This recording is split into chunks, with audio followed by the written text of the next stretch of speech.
చిన్నపిల్లల ఎదుగుదలలో వారి వ్యక్తిత్వ వికాసంలో ఉండవలసిన 20 ముఖ్యమైన మంచి లక్షణాలు, గుడ్ హ్యాబిట్స్ మరియు క్వాలిటీస్ ఇక్కడ ఉన్నాయి. ఇవి వారిని ఉత్తమ పౌరులుగా తీర్చిదిద్దడానికి సహాయపడతాయి. 1. ప్రాథమిక అలవాట్లు మరియు క్రమశిక్షణ.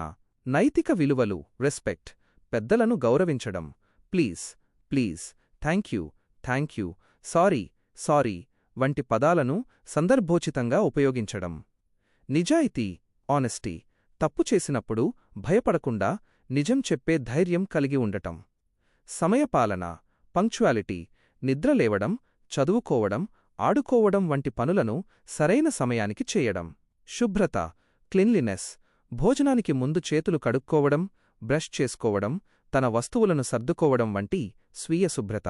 ఆహారపు అలవాట్లు, హెల్తీ ఈటింగ్, జంక్ ఫుడ్కు దూరంగా ఉంటూ పండ్లు, కూరగాయలు వంటి పౌష్టికాహారాన్ని ఇష్టంగా తినడం. 2.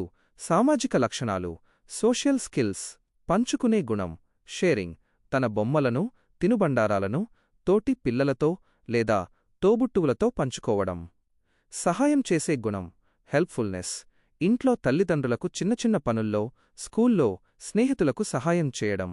కలిసిపోయే తత్వం, ఫ్రెండ్లీనెస్, కొత్తవారితో, తోటి పిల్లలతో సులభంగా కలిసిపోవడం, స్నేహపూర్వకంగా ఉండటం.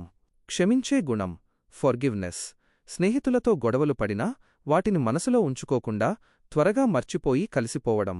కృతజ్ఞత, గ్రాటిట్యూడ్, తమకు ఉన్నవాటి పట్ల, ఇతరులు చేసే సహాయం పట్ల కృతజ్ఞతతో ఉండటం.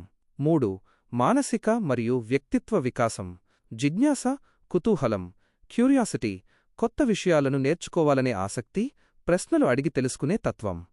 సహనం, పేషెన్స్, తన వంతు వచ్చే వరకు ఓపికగా వేచి ఉండటం, ఉదాహరణకు ఆటల్లో లేదా లైన్లో నిలబడినప్పుడు. ఆత్మవిశ్వాసం, సెల్ఫ్ కాన్ఫిడెన్స్, నేను ఈ పని చేయగలను అనే నమ్మకాన్ని కలిగి ఉండటం.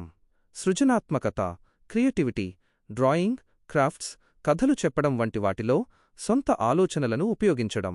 ఏకాగ్రత, ఫోకస్, చదువుకునేటప్పుడు లేదా ఏదైనా పనిచేసేటప్పుడు శ్రద్ధగా, ఏకాగ్రతతో చేయడం. 4. భావోద్వేగ సమతుల్యత మరియు ఇతరుల పట్ల ప్రవర్తన. కరుణ, దయ, ఎంపథీ మరియు కైండ్నెస్, జంతువులు, పక్షులు మరియు తోటి మనుషుల పట్ల దయతో ప్రవర్తించడం, వాటిని హింసించకపోవడం. ఓటమిని అంగీకరించడం, స్పోర్ట్స్మెన్షిప్, ఆటల్లో గెలుపోటములను సమానంగా తీసుకోవడం, ఓడిపోయినా నిరాశ చెందకుండా మళ్లీ ప్రయత్నించడం. ఆటోనమీ, స్వయం ప్రతిపత్తి, ఇండిపెండెన్స్, బూట్లు వేసుకోవడం, బ్యాగ్ సర్దుకోవడం వంటి తన పనులను తానే చేసుకోవడానికి ప్రయత్నించడం. మంచి వినే గుణం, గుడ్ లిసనింగ్, అవతలివారు, పెద్దలు లేదా ఉపాధ్యాయులు చెప్పేది శ్రద్ధగా వినడం. ఆనందంగా ఉండటం, చేర్ఫుల్నెస్, ఎప్పుడూ ముభావంగా ఉండకుండా ఉత్సాహంగా, నవ్వుతూ, సానుకూల దృక్పథంతో ఉండటం. గమనిక, ఈ లక్షణాలన్నీ పిల్లలు పుట్టుకతోనే నేర్చుకోరు. తల్లిదండ్రులుగా మనం వారిని గమనిస్తూ, ప్రేమగా చెప్తూ, వీటికి సంబంధించిన కథలను వినిపిస్తూ ఉంటే వారు ఈ అలవాట్లను చాలా సులభంగా సొంతం చేసుకుంటారు. అన్నింటికంటే ముఖ్యంగా పిల్లలు మనల్ని చూసే ఎక్కువ నేర్చుకుంటారు. కాబట్టి మనం వారికి ఆదర్శంగా ఉండాలి.